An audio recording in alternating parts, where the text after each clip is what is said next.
Live from the Clarity from Chaos studios, heard worldwide, it's Dave Campbell.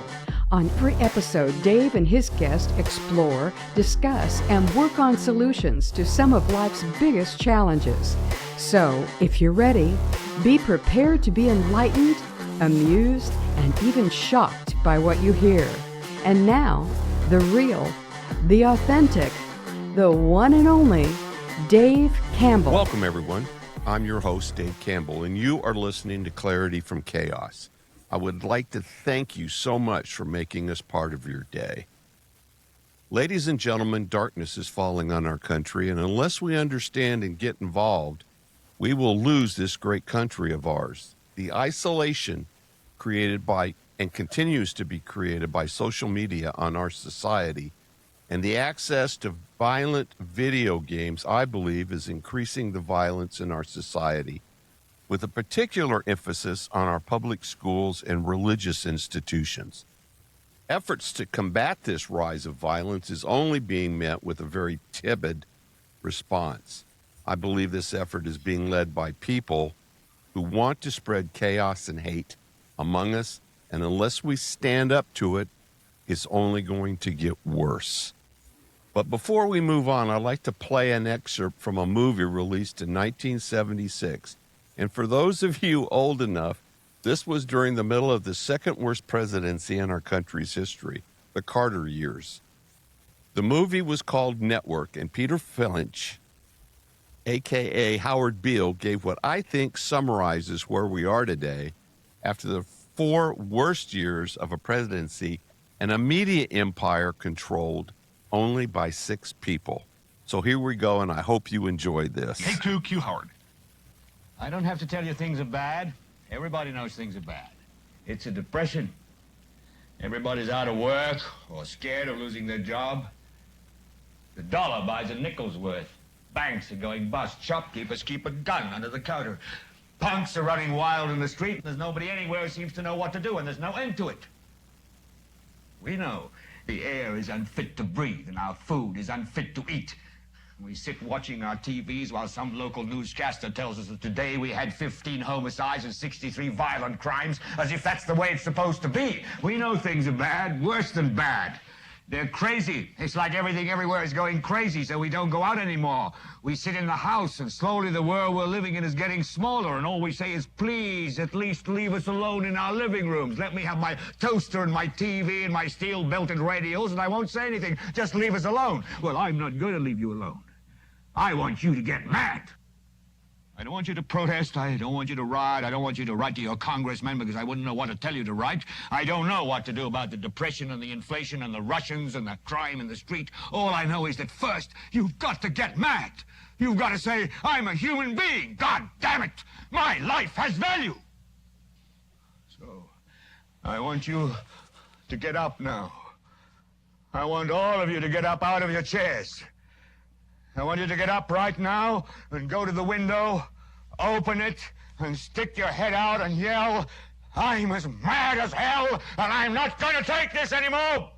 Our guest on this edition of Clarity will help us explore the topic of violence in our public schools. He is someone who has been on the front lines leading a growing school safety movement. He is the CEO and currently the president of Start Publishing. Start is a publisher of high-quality titles in a variety of areas, such as science fiction, fantasy, thrillers, and how-to books. Currently, Start has over 6,000 titles, which are being distributed by Simon & Schuster. Welcome to the show, Jared. Hi, thanks for having me, Dave. So, how did you get involved in the effort of pushing, the school safety piece? What's the compelling piece behind that? An incident happened at my children's school that involved a kid bringing a box cutter to school, having it confiscated, later that day stabbing a girl with a pencil, and then writing, there was a boy that, said to the child, can you just leave her alone? And the child created a kill list. Later on that day, the same child looked on his Google Chromebook computer, not killing anyone. The kid remained in school, The parents of the boy were never notified that he was on a kill list. And when I found out, I kind of realized that, people need to know transparency is important. And it's not an administrator's job to decide whether or not your kids are safe in school. That's a parent's job. That's parental, that's a parental right. And that was being withheld from that parent. Now, the school had told the parent, because the school told, the kid to go home and tell his parents that they were going to be really angry. And so the kid thought that, 11-year-old kid, he thought, they were going to be angry with him, that he did something wrong. And so when he came home and told his parents, they thought he was crazy. Wait, all this happened in school and nobody called us? Nobody said anything? Yeah. Nobody said anything. And then the following Monday, the mother called and asked the school, and they said that he, wasn't telling the truth. And the mom said, well, did he bring a weapon to school? And they said, no, it was an inappropriate item to have brought to school. And the mom says, well, was it confiscated by the police? And they said, yes. And then she said, well, was there a kill list later on that day? And they said, no, it wasn't a kill list. It was a statement written on a piece of paper. Well, what did the statement say? Well, it said that, bucket list kill, and it named the 2 students. So basically they lied. And then the mom said, well, where's that kid now? And they said, well, he's in class with your kids. Oh, that's great. And the mom rushed to school and took the 2 kids out of school, her 2 kids out of school. And then, there was a meeting that I was a part of with the police chief, the superintendent, the board member, Pamela Stanley, superintendent, Dr. Melissa Varley, the police chief, the principal of the school, and a detective. And in that meeting, it was quite clear that their answer, not the police's answer, but the school's answer, was to move because I didn't want my kids in class with the kid. They wanted to move my kid's class to accommodate, this child. And I wasn't having that. I told the board member, Pamela Stanley, that she was a woke joke. And then I asked, a very simple question. If it was your kid, would they be in school right now? And the police chief was the one that answered, and he said no. And so it was a battle. And then, finally the police resolved the matter by getting a no contact order, I think the first in New Jersey, against 3 11-year-olds. So the kid had to leave school. And it wasn't the school that wanted the kid out. It was the police. It was the prosecutor. They just didn't want the kid in school. They thought he was dangerous. So, I mean, you have a problem in which, like, the school would rather take the chance of something happening than, accommodate that child by putting him in a special school or homeschooled or whatever it may be that will cost them money. So, like, hiding it was the best way. But I said to the school, like, you need to be transparent. You need to tell parents what happened, right? And they refused. So I did it at a board meeting. And little did I know that the superintendent had no idea that I knew it was a box cutter that the kid brought to school. So the superintendent said to the media it was an inappropriate item that was brought to school, not a weapon. And then proceeded to say some other stuff like this. It basically called me erroneous, which is a liar in the press. But, what she didn't realize was that I knew it was a box cutter. And then she got all angry, and then she leaked my emails to the media, right? So it was kind of like, how could we protect ourselves? And it was like, just dig deeper and deeper and deeper. Right. Now that superintendent is no longer the superintendent, right? She's cleaning pools now in Myrtle Beach, South Carolina. So she's not in education anymore, which is a good thing. The board member, Pamela Stanley, is still on the board, and the other board member, Dr. Forager, who actually saw the kill list. Not only are they still on the Board of Education, but they're in charge of the harassment, intimidation, and bullying liaison. So, I mean, it is what it is. I've been fighting because there's, 6 schools, a budget of roughly $63 million. and there's only 4 security guards. So there's 2 schools that don't have security at all times. Right. And my argument, right, is we have equity of opportunity, right? Where every Yep. kid has the right to have a textbook, has a right to learn, has a right to have a Chromebook, lunch. Every kid also has the ability to feel safe in school. And so if you have 4 security guards for 6 schools, that's not equity of opportunity. No. So it's like I always say, right? You can't have, not every kid's going to be 6'5" and play in the NBA. Right. Not every kid is going to be an A student in English, math, social studies, and science, right? It's just not possible. But what is possible is making sure that every school has a security guard. And in our district with the $63 million budget, they do not. And that's something I'm fighting for, is to get every school to have a security guard. Well, yeah, I would agree. And the flip side of that is the child that's expressing this violent behavior should be taken, should be handled as well, right?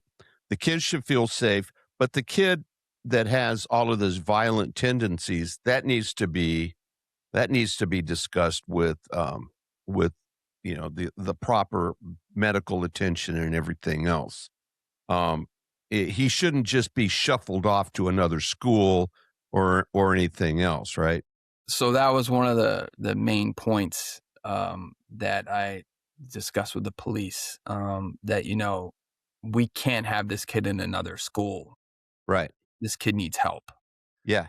And so they agreed. They were never going to let the kid into another school. Like, hey, you're going to go to this town and, you're going to, do the same thing over there at that school. Right. I made sure that wasn't going to happen. So, because I like getting him out of our school. Yeah. Yeah. I mean, that's, yeah. Like getting him into another school wouldn't have cured the problem, right? No, because it just moves it. Right. So you can't, that wasn't acceptable to me. So that was handled. The part that really gets me is that, it took me to have the kid get the mental health therapy that he needed.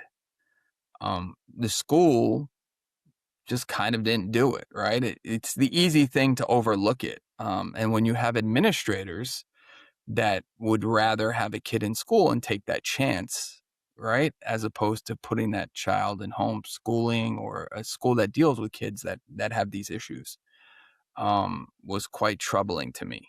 I'm a big believer that just in general, if a kid is like severely autistic, right, they should be afforded the ability to go to a school that would, that caters to kids that are autistic.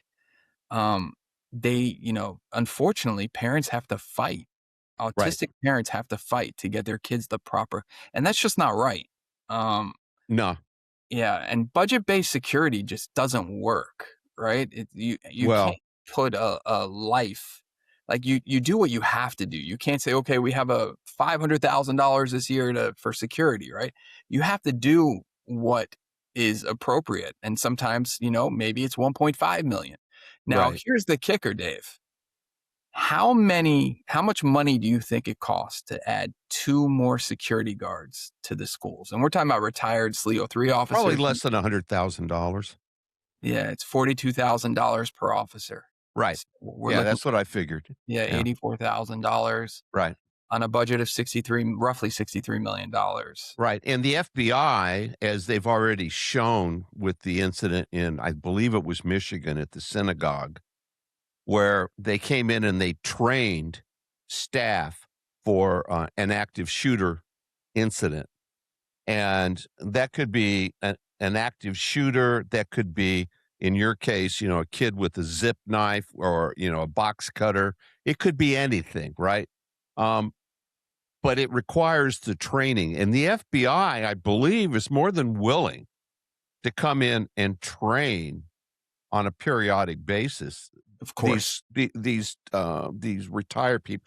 Plus, you have all of the retired military individuals, just like you have, policemen that do side jobs, if you will. They have side gigs, you have the opportunity to bring those people in for I mean, you can't put a calculation around the number relative to to saving a human life or stopping an incident. Just like you know religious institutions now, it's not uncommon to see three or four sheriffs or whatever walking around in the congregation or in particular positions in a congregation during a service because of this precise threat. But we don't see that kind of active safety and security around our public schools. Yeah, so schools and places of worship are considered soft targets. Right. And that's something that, like for example, in where the principal saved all the kids' lives by jumping on the school shooter and getting shot. Right. My big question was how that kid get into school, right? Right. Did he just walk in? Like, because the doors are supposed to be locked. And then the other school shooting where the guy, took a gun and, broke the glass and got in that way. Well, it's like $500 to $700 to bulletproof the front door with glass. And that the kid never would have, it never would Right. have happened.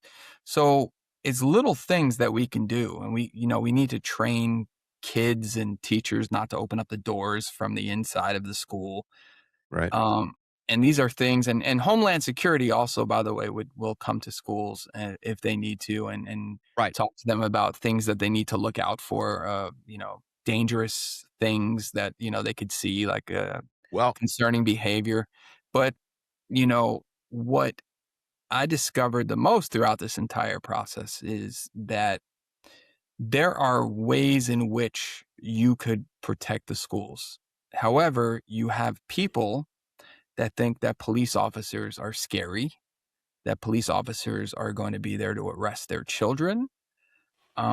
It's not like the old days where, the police officers were welcome in the school. You could right. play soccer and Y- dodgeball with them. Now, you know, parents truly believe for some reason that parents are there to arrest children in school, Well, which is yeah, not the case. no, but if you look and listen, just for example, the silliness that went on in Minneapolis with ICE, um, and people, and I blame this on the media. They have so degraded the level of respect for authority that we sit here and listen to every day on the news and our politicians berating people that are trying to do the right things and everything else. And the kids are picking up on all of this, right? So, and you have illegals in probably in a lot of these schools where they're absolutely terrified that if you put an officer involved, they're going to lose their child to deportation or whatever. Um, so it comes with a lot of things, but nobody's stepping up to actually start to put some resolution around these. And we've got thousands of schools that are, to your point, are soft targets. And there's very, very few state legislatures, much less our own political morons in Washington, that are doing a damn thing about this. Yeah. So my thoughts on Washington is very simple: is if you don't have a school resource officer, or you don't have security in your school, then you shouldn't get funding, Yeah. right? Yep. You just shouldn't get funding. And you'll get your funding when you protect your schools, Yeah. because, there has to be a way to strong arm districts into, you have to look at it. It's like an insurance policy, right? It's an insurance policy to make sure that nothing's going to happen in a school. So take the incident that happened 2 days ago where you had the security guard, right? He saved probably 140 lives. There was a school inside there that had 140 children. Right. And if you didn't have a security guard there, like, God knows what would have happened. So even though the security guard died, but he was able to fend them off, and the school went into lockdown. And then all the surrounding schools went into lockdown as well. So I mean, they do lockdown drills. You have to by law. Each state, you have to do the lockdown drills. But hey, look, Florida is doing something really cutting edge. There's a district there that has like guardian angel drones that Well, follow there the you go. SRO officer, and these Yeah. things fly at 70 miles an hour.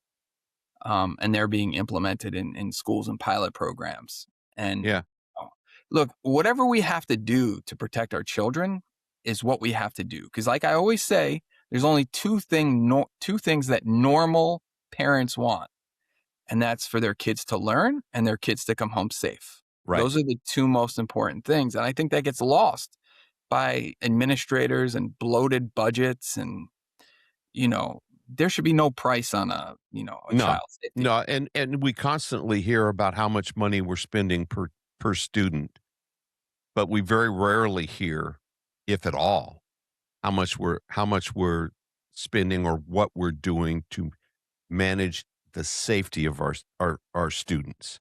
Well, you'll have no students if you don't have any security officers, right? Like everybody go to private school, the school will go out of business. Right.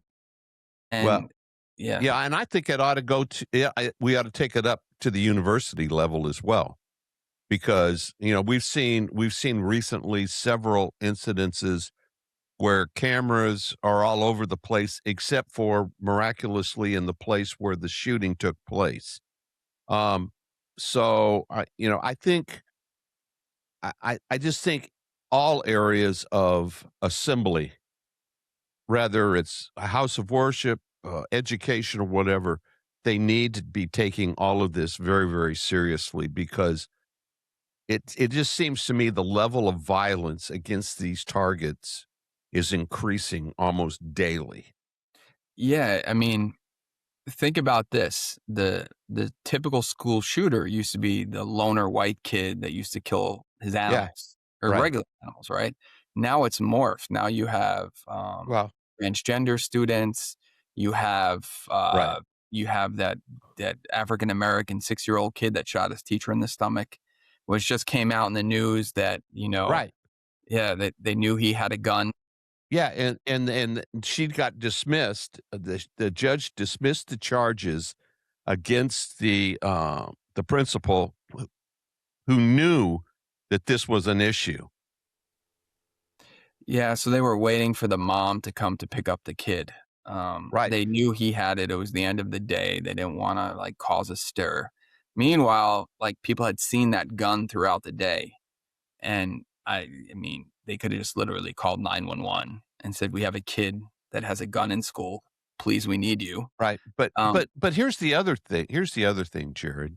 Um, in the articles that I published over this particular incident, I was going to bring it up tonight and talking with you. Um, there's no mention of the parents. There's no apparent or parental accountability around any of this. It's all what you and I've been talking about is accountability to the school system to get security guards and everything else. The flip side of this is the parent side of it, who possibly has a child that is, locked in, the home alone kid because both parents are working, and he's saturated with all of this video game crap and everything else. He's isolated, he only has the internet, blah, blah, blah, blah, blah, and, ends up doing something like this. The parent should also be the front line of this, right? I talk about that as well. I talk about how I find it hard to believe that parents don't realize that their kids have swastikas in the house, or like worshiping Adolf Hitler, have tattoos, Right. or the fact that they have guns and ammunition. I find it hard to believe that parents have no idea. Do they not clean rooms? Do they not go into like Yeah, rooms in the house? exactly. They have to know. They just ignore it, or they think, "Oh, it's just my child. He's not going to do anything bad." But the point is it's kind of like, how'd that 6-year-old get a gun? Right. Right? Did his parents not have it locked in a safe? Right. And like, how are these other kids, these 17 and 18-year-old kids, like, where are they getting these weapons from? They're getting them from their house, right? Yeah. And in order to like stop this, parents need to be thrown in jail, right? Yeah, but it Yeah, but does I something don't like yeah, this. I don't want the discussion to be gun control because Oh, no, I'm not talking about gun no, control. no, no, I know you're not, but that's where the conversation always ends up going is where does a 6-year-old get a gun? And, the parent should be held accountable for, the access to a firearm. Yeah, that's what I'm saying is that Right, if the parent doesn't have their firearm locked, right, knowing that they have a 6-year-old child, like, that parent needs to be held accountable. right, Um, because that's the whole point of having gun safes, right? Is right. to keep them away from kids. Exactly. But So, go yeah. ahead. Yeah, no, so I'm not blaming, I'm blaming the parents, Yeah, right? yeah. I was just going to say, this should not, and it always ends up being a gun control issue because politicians, that's the first place they jump is gun control on a tragic incident like this. But they never really talk about the root causes of it. They never go after anything that would attribute to an individual being isolated all of his life, maybe possibly being bullied, having mental health issues and everything else. Because, quite frankly, you can do some serious damage with a number 2 pencil if you have the right frame of mind. It doesn't have to be a firearm because if you put a pencil into somebody's eye socket, it's going to end up having the same effect.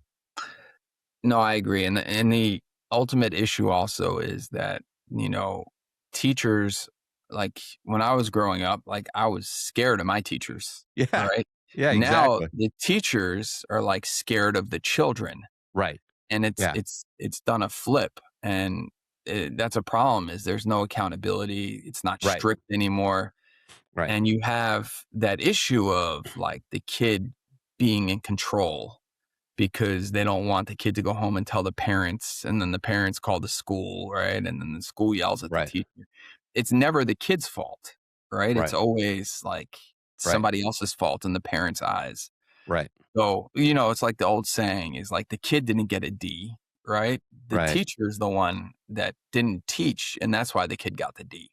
Right. Um, but I think, look, the real way to cure this problem, and it's not something that's popular, and I don't care about being popular, but it's to have metal detectors before you enter the school, right? You have a Right. police officer there, and you have them remove the weapons if there's any weapons from the kids. Those kids go, to where they need to go with the police, and the Right. kids go in, right? So that way you know that it's protected that way.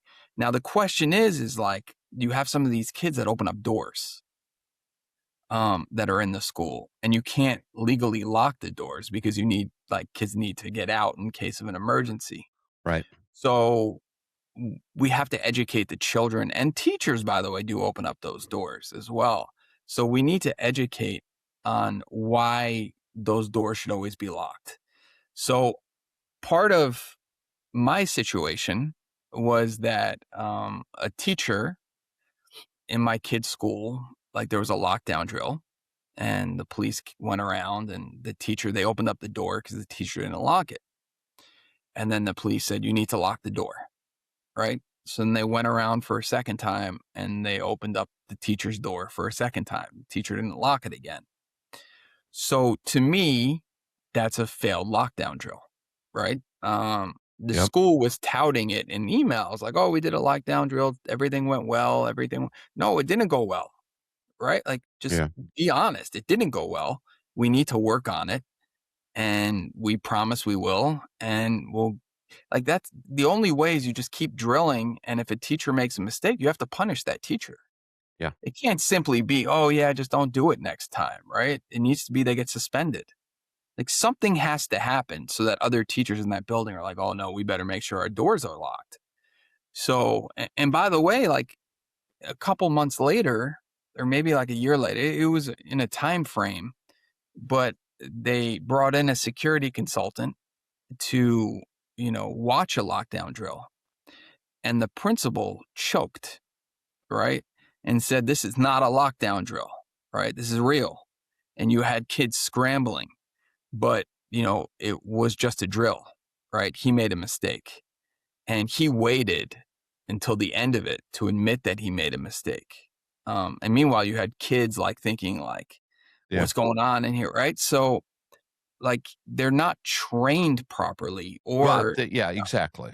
And our like I said, our politicians, they don't even want to address it because one side sees it as, grabbing for gun control. The other side is fighting gun control, but neither side is looking at the real issue.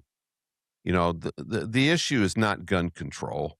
The real issue is we have vulnerable soft targets and we have crazies walking around in the streets for whatever reason, whatever their motivation is.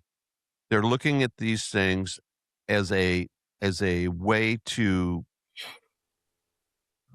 get their grievance out, right? They've been aggrieved for some reason, Lord knows what, whether it's the fact that they were born, they're the wrong color, they're whatever, their girlfriend, it just could be a multitude of reasons. But until we start to understand the psychology of all of this and the psychology of what they're trying to do and the fact that these schools are so vulnerable to something like this, we're going to continue to see these kinds of things, and there's going to be the loss of life. There's going to, lives are going to be destroyed and everything else when we could, if collectively put our heads together, solve a great deal, of this just by simply acknowledging and being honest about it and moving forward with it. I remember Ted Cruz put up a bill after Uvalde. I believe it was Uvalde. He put up a bill saying that all the COVID relief money that the schools had that was extra, Right. they should be forced to use that Right. money for school security. And it didn't go through. Nope. Yeah. No. But that was a smart way to do it because all these schools had extra COVID money. Oh, yeah. Yeah. Yeah. No, precisely. But I like your idea that you just stop the funding because every school is on that is part of that meal ticket, right? Every school is part of that meal ticket. And you just cut the funding off until they can come up with a legitimate security plan, submit it, have it approved, have it implemented, and then audit on a very timely basis the actual input, the implementation of it. Yeah, and another thing is that, we really have to watch who we elect to the Board of Education. Yeah. And that goes back to the parents, right? Yeah. So I always, say to people before they move into towns, like watch the board meeting and see if these the board members are bat crazy. Right. And if they are, like, don't move to that town. So it's where you used to like, now you can watch the board meetings and you can be like, oh no, yeah, I shouldn't have lived there. But there's simple things, especially in my town, that they have issues with. Like parents have to give their license now when they enter a school. And people think that that's like an invasion of people's privacy. And I say to them, right, so let me understand this, right? So you have to give a license to the school, which I'm shocked you haven't had to do like forever. Right. And all the school is doing is making sure that the person that's coming into the building actually has a child in the school. Right. Isn't on Megan's Law. There's not a custody dispute where like the kid might get kidnapped. And then they also need to know how many people are in the school in case of an evacuation. Right. But they thought it was an invasion of privacy. And I said, yeah. So you think the executive assistants and the assistants are going to open up Kohl's cards? Like, what are they going to do with your license? Well, you got to, if you fly on an airplane, you've got to produce your license. If you vote in most places, you have to produce your license. So it's kind of like, give me a break, if you've got a license, produce the damn thing. It's not like somebody's going to steal your identity. But then you also have to think about it this way, right? Is like how they get to school. Did they drive? And if they drove, like you need a license to drive. Right. Exactly. So supposedly, right? So, we really need to harden our schools. And it's not that difficult to do No. that. No. You just need people that are willing to do it. Yeah, it just takes the will and the focus to do it. And it takes, unfortunately, it's going to take a huge outcry from the parents to get it done. And that usually only happens after a tragedy. Yeah, no, it's, unfortunately, like in our district, they took a survey of parents, and about 69% of the parents wanted security in the schools, in those two schools. And it was overlooked. They didn't add it to the budget. So, I mean, there's also other ways, right? Like you could take it out of, like, they could change the laws so that the capital improvement budgets, right? Like for like a boiler, like maybe they can use that. There are millions of ways in which they could get that money. If it was their child at risk and it was important enough, they'd figure out a way to do it. But Yeah, of but course. unfortunately, what they usually look at is somebody else's child, so therefore it doesn't impact them, and there's all kinds of other silly reasons for it, none of which make any damn sense at all. But unfortunately, that's where we're at. Yeah, we had a board member, Dr. Forager, like, I don't know, a couple of years ago, asked the former business administrator, do you think, because people wanted police officers in the schools, right? Do you think our elementary schools are safe? He asked that to a business administrator. You think he would have asked it to like a police officer or somebody? Right. And she said, I'm not going to answer that question. But the reality is, he's an older man, right? And it's not the Flintstones anymore, right? They're not rocks. These kids have guns, and it's a real problem now. Right. And he's fiscally, like, he cares about not spending wasteful money, but it's not wasteful money, right? Like, if he had grandkids or kids or whatever it is in the school, maybe he's got grandkids in the school, I have no idea. But the point is that we should be thinking, and I say this to the superintendent, right? And I say it to the business administrator, right? You have 2,300 students in the school, right? From the minute the bell rings in the morning to the end, right? You have 2,300 kids, right? So those 2,300 kids are your responsibility. Right. So how are you going to protect those 2,300 kids? Exactly. How are you going to explain to parents, that the kid's life in elementary school is not as important as a kid's life in the high school or the middle school? So that's something that, you need to, I mean, listen, my district clearly has problems, right? We had a teacher that just resigned, and he's taking like $30,000 less money to go to another district. And like, I've never heard of a teacher taking, less money. Less money to go to another district. We lost our principal at the high school. We lost our assistant principal at the high school.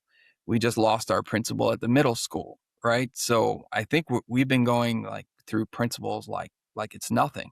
And clearly there's an issue, right, that they need to figure out. I don't know what the issue is. Maybe it's the Board of Education. Maybe it's the superintendent. Maybe it's the people that work in I have no idea. But clearly there's something wrong. Right. And the enrollment has drastically gone down. So a lot of kids aren't going from the middle school to the high school. And I could tell you why, is because the middle school, like, you have kids that are literally defecating on the bathroom floor. You have kids that are peeing in the hand warmers to see if they'll work afterwards, right? So you have a problem, and you don't want kids, right? Like, kids that are there to learn, right? Don't want to go to a school where you have kids that do that kind of stuff. Right. So they leave. And now we have like magnet schools, and kids are going to the magnet schools. So it's, a lot of this, to be honest with you, is like, look, teachers know when they have a kid that has a real problem. Right. Right. They need to speak up. Yeah. Right. But but and they choose not to. unfortunately, yeah, I was going to say, unfortunately, our society more and more is putting the thumb on anybody that wants to raise an objection to whatever somebody else's, if they've got a louder voice, their ideology or their viewpoint. We treat whistleblowers with such disdain anymore when they're trying to do for the most part is come forward and explain a problem so that it can get solved. Because I get the distinct impression we don't want to solve anything anymore. All we want to do is complain about it. Yeah, I mean, I hear stories all across the country Right. from different parents Yeah. that have similar issues. Some of them have issues that, you wouldn't even understand why, that kid is still in school, right? Right. So, or that kid hasn't like harmed themselves because of all the Yeah. stuff that's been done to them. And the issue is like the schools for some reason, right? They victim shame, right? It's like they're going to Yeah. protect the person that's causing all these problems. Right. And, I could tell you when I was growing up, right? Like I wouldn't like I wouldn't step out of line. I knew the ramifications, right? Yeah. There were ramifications. Like if my principal went to the right, I went to the left, Yeah. right? Middle school principal, he likes to high five these kids in the morning. No, yeah, it's kind of like what I've seen in parenting. Parents want to be friends, they don't want to be parents. Teachers want to be friends, they don't want to be teachers or viewed as um, authority, right? They want to be part of it, not and so they've got their roles completely skewed, right? Um, teachers should be there to teach and to to move their knowledge into the students. They're not there to be a buddy or whatever with the kids. That's not the goal. So the whole paradigm is skewed. Well, you also have now, so when I was growing up, right, there were the kids that couldn't behave were in their own classroom, Yeah. right? They weren't mixed in with the other kids. Now they're mixed in. So you have Yeah. paraprofessionals all over the place that Yeah. are there to like make sure that kids behave. So So yeah. So let's recap. Let's recap, Jared, on the things that need to be done. We've talked about training. Um, Go ahead. Alyssa's Law Yeah. is a big law from Lori Alhadeff, whose daughter died in Parkland on Valentine's Day. That law is passed in numerous states where there's basically a panic button, and teachers can lock down the school just by going on their school phones and punching in a number, and the school will go straight into a lockdown. You have that, right? But the main thing that you need to make sure that your doors are locked. You need to make sure that those front doors, if there's glass, they're bulletproof, which is only $500 to $700. It's cheap. And then you got to have a security guard there, and you have to train these kids, and you have to train the teachers and Yeah. the principals and everything. Like, hey, listen, like if a kid opens up a door, like they need to be suspended, right? Like you need to show that, there's You a mean it. punishment. Yeah. And because when you open up a door, right, like you don't know who's outside. Maybe, Right. like maybe your friend knocked on the door, and your friend that day decided he wanted to come to school and kill everybody.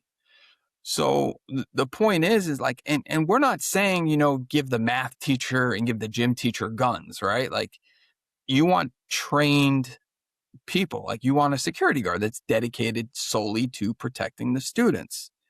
And that's what I think parents need to go to their school boards. They need to, first of all, they need to realize I had no idea. I'm going to be completely honest with you. I had no idea that every school in our town didn't have a security guard. I thought it was just like, when I found out, I was like, what do you mean they don't have security guards? Right. And they just didn't. And it makes zero sense to me. It's not a teacher's job, right, to like tackle a student. It's just No. not. Well, It's a security guard's job. It's like with that right, principal, right? It wasn't his job to tackle that kid and get shot, but it was an SRO. But the door, like, I have no idea how the kid get into school. Like, right, these are things that we need to analyze and do autopsies on and say, okay, well, this school did it wrong, but we have to be vocal about it. There right, needs to be a national, movement that says, right, hey, okay, this is what happened here, and we need to make sure that it doesn't happen here, right? right. So and that doesn't, for example, like fire drills, right? Yeah, Like, I'm not a big fan of fire drills because on fire drill, somebody pulls down the fire drill, everybody goes outside, it's open season, right? Somebody could just, so I'm a big believer that the fire drill should only occur if you actually smell fire. It shouldn't be a fire drill. It should be like, if you smell fire, like, that's when the fire alarm should go off. right. But, we really, really, really need to, speak to the government and the officials, the government officials, and say, hey, listen, this aid's got to stop, right? You can't keep giving aid to these schools that Right. Well, you have to stop yeah, the it. Yeah. politicians need to step up. They need to put their big boy pants on and actually solve an issue that's becoming more and more an occurrence in our society, and it's shameful because there's too many simple steps that can be implemented that will solve a lot of this. You know what they do in Florida if you don't have a school resource officer or a trained officer of some kind in your school? Yeah, Superintendent doesn't get paid. there you go. There you go. So everybody moved to Florida. We, we, we've been talking to Mr. Jared Weisfeld, and I can't thank you enough. Where can people go out on? Do you have a social media place where people can go get Yeah, they could just information, Jared? they could just reach out to me on LinkedIn. Okay. And if you have any questions about the safety of your child, any advice you need, I'd be more than willing to help you and put you in touch with the appropriate person. I mean, there's nobody better in the school security business than Wayne Black. And there's a book you could read that he wrote called School Insecurity. And that'll tell you more about how you can protect your children at the school. Well, And again, he's actually, I just read he's doing another book on how to protect places of worship, houses of oh, there you worship. go. Yeah. Again, we've been talking to Mr. Jared Weisfeld, and I can't thank you enough for coming on. And this is a topic of the utmost importance because A, it's a complex problem, but B, it's with a little bit of resolution could be greatly, the number of these incidents could be reduced a great deal if people, with the awareness and people just starting to react to hardening their schools for the safety of the kids. Yeah. I just wish people, spoke up more. Yeah. Well, unfortunately, we live at a time where speaking up about problems doesn't seem to be the proper way to do it because somebody's always out there wanting to put their thumb on it. So anyway, Jared, it's been an absolute pleasure, sir, and I hope to have you back on again. Thank you so much. Thank you. Thank you for listening. If you would like to listen to more Clarity from Chaos shows on demand, go to clarityfromchaos.buzzsprout.com or send Dave an email at info@clarityfromchaos.com for information on previous shows. You can also listen to the show on Apple Podcast, Spotify, Twitter, or Google Podcast. Until next time, please remember, it's not about waiting for the storm to pass. It's about learning to dance in the rain. Be well, everyone.